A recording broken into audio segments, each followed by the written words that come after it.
ભાવનગરથી અયોધ્યા સુધીના સાયકલ પ્રવાસે ગયેલા ભાવેણાના બે યુવાનો પરત આવી પહોંચતા યુવાનોનું ઉમળકાભેર સ્વાગત કરાયું હતું.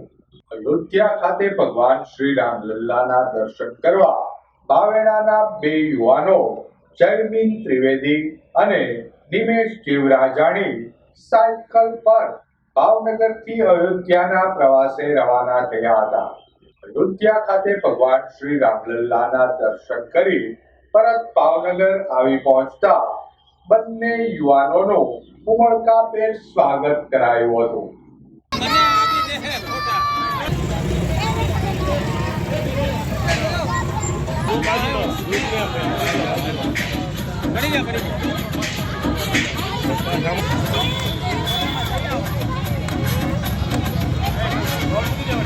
ઓકે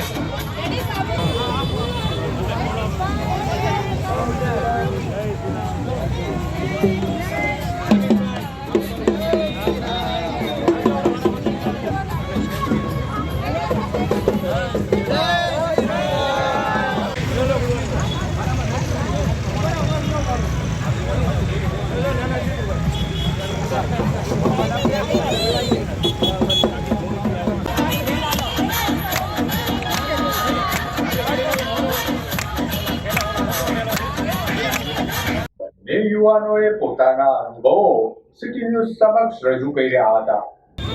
જય શ્રી રામ. મારું નામ જયમિત ત્રિવેદી છે. મારું નામ નિમેશ જીવરાજાણી.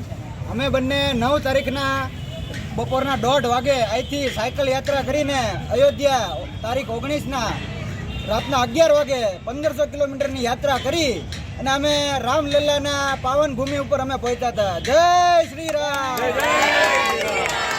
ટોટલ 1500 કિલોમીટરની આ યાત્રા અમે 11 દિવસમાં પૂરી કરી હતી અને રસ્તામાં લોકોનો પ્રતિસાદ ખૂબ જ સારો હતો.